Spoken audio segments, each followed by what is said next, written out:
নমস্কার বন্ধুরা, কেমন আছেন সবাই? আমরা ভালো আছি, আশা করছি আপনারাও ভালো আছেন। রন্ধনের শাশুড়ি বৌমার বন্ধন পরিবারে আপনাদের আরও একবার স্বাগত জানাই। আজকে চলে এসেছি একটা ফাঁকিবাজি ভাত ফ্রাই রেসিপি নিয়ে। কী আর বলবো, সকালে অনেকটা আজ ভাত হয়ে গেছিলো, তাই কিছুটা ছিল, তা সেটা রাতে কেউ সেভাবে খেতে চাইছে না, তাই ভাবলাম ওটা দিয়ে একটা ফাঁকিবাজি একটুখানি অন্যরকমভাবে বানিয়ে দিই, যদি সেটা সবাই খেয়ে নেয়। তাই জন্য কড়াইয়ে সাদা তেল দিয়ে 3খানা ডিম নিয়ে নিয়েছি, এখানে একটু গোলমরিচ আর লবণ দিয়ে ভালো করে ফাটিয়ে নিচ্ছি। দিয়ে এবার এটা দিয়ে দেব।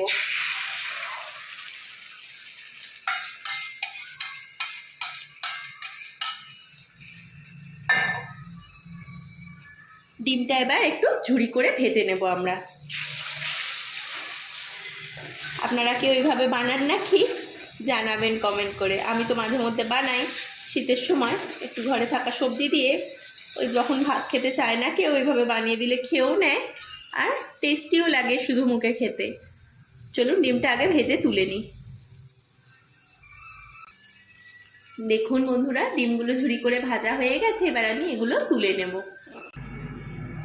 দেখুন বন্ধুরা, ডিমটা তুলে নিয়ে আমি এবার ওই একই কড়ায় আরেকটু সাদা তেল দিয়েছি, আর ওর মধ্যে দিয়ে দিচ্ছি বেশ কিছুটা ঘি।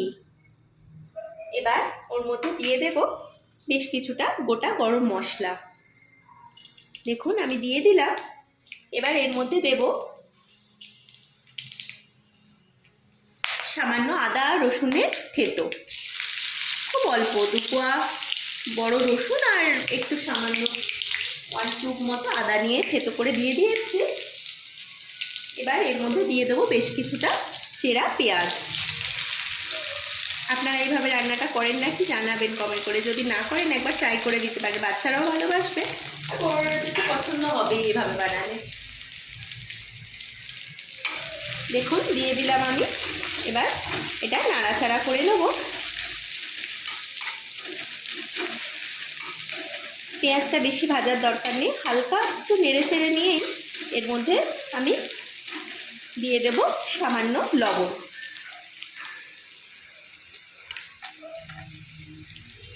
আমি সবজিটার আন্দাজ অনুযায়ী লবণটা দিচ্ছি, আপনারা আপনাদের সবজি আর ভাতের আন্দাজ অনুযায়ী লবণটা অ্যাড করবেন। লবণ দিয়ে দিলাম, আর এবার দিয়ে দিচ্ছি একটু চিনি।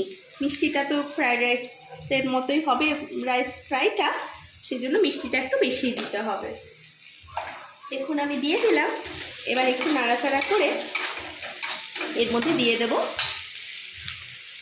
কেটে রাখা ছোট ছোট করে বিনস আর গাজর।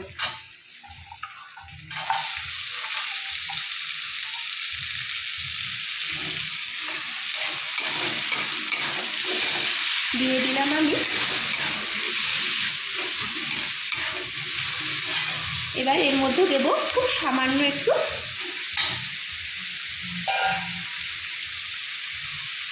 কাশ্মীরি লঙ্কার গুঁড়ো, আর দিয়ে দেব বেশ 1 চামচ মতো গোলমরিচের গুঁড়ো।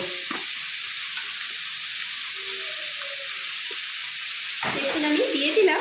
এবার বেশ কিছুক্ষণ নেড়ে চেড়ে এটা ঢাকা দিয়ে মিনিট 2-3 হতে দেবো, গাজর আর বিনসটা যতক্ষণ না একটু সিদ্ধ হয়ে আসছে।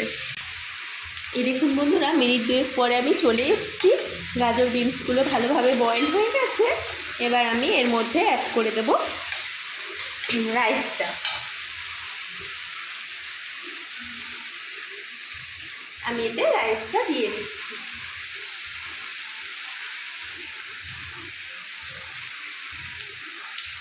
আমরা যে ভাতটা খাই সেই চালই এটা, এভাবে বানিয়ে দেখতে পারেন, ভালো লাগে খেতে খুব। এবার রাইসটা ভালোভাবে সবজির সাথে মিক্স করে নেব। আপনারাও এরমভাবে করেন নাকি ফাঁকিবাজি রান্না মাঝে মধ্যে জানাবেন, মানে আর কি ভাতগুলো নষ্টও হবে না, আর সবাই একটু মুখ চেঞ্জও হবে এইভাবে বানালে। সবসময় তো আর ফ্রাইড রাইস বানিয়ে খাওয়া যায় না।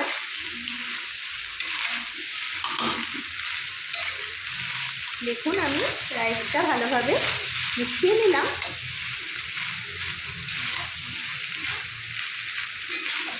গ্যাসের ফ্লেমটা এই সময় একটু কমে রাখবেন, নাহলে নিচ থেকে লেগে লেগে যাবে। দেখুন আমি মিশিয়ে নিয়েছি। এবার এর মধ্যে দিয়ে দেব ঝুড়ি করে ভেজে রাখা ডিমগুলো।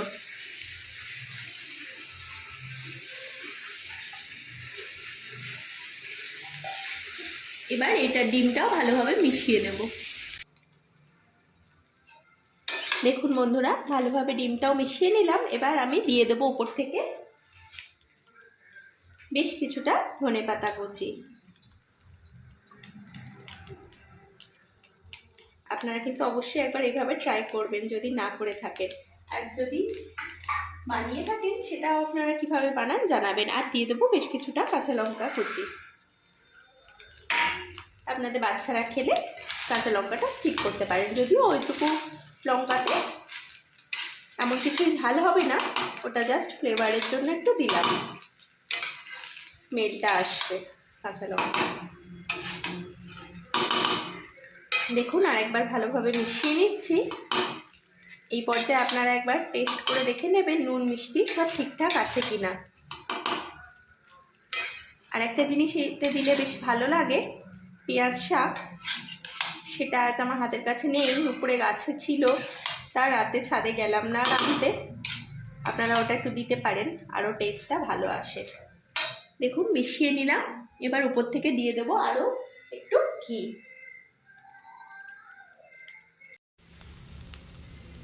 এই দেখুন বন্ধুরা, আমাদের ফাঁকিবাজি ফ্রায়েড রাইসটা একদম রেডি হয়ে গেছে পরিবেশনের জন্য।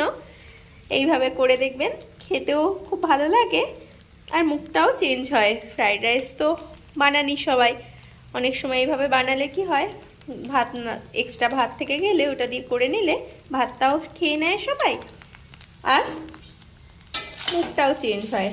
দেখুন ঝরঝরেই হয় এইভাবে বানালে, কিন্তু কোনো লেগে যাওয়ার, ভাত বলে যে লেগে যাবে সেরকম কিন্তু ব্যাপার না। অবশ্যই ভাতটা কিন্তু আপনাদের ঝরঝরে করতে হবে। যারা একটু নরম ভাত খান তাদের কিন্তু এরকম ঝরঝরে আসবে না। দেখুন আমাদের রান্নাটা পরিবেশনের জন্য একদম রেডি হয়ে গেছে। টেস্ট করে দেখে নিলাম, সব ঠিকঠাক আছে। একটু মিষ্টি মিষ্টিই ভালো লাগে, মানে নুন ঝাল মিষ্টি সব টেস্টের ব্যালেন্সটা ঠিক থাকলে তবে এটা টেস্ট ভালো আসবে। রান্নাটি কেমন লাগলো অবশ্যই কমেন্ট করে জানাবেন। যদি ভালো লেগে থাকে লাইক শেয়ার সাবস্ক্রাইব করবেন। ফেসবুকে আমাদের পেজটিকেও অবশ্যই ফলো করে নেবেন। ভিডিওটি এতক্ষণ ধরে দেখার জন্য আপনাদের অসংখ্য অসংখ্য ধন্যবাদ আর অনেক অনেক ভালোবাসা। আজ তাহলে আসি, আবার দেখা হবে অন্য কোনো দিন অন্য কোনো নতুন রেসিপি নিয়ে। ততক্ষণ আপনারা ভালো থাকুন, সুস্থ থাকুন।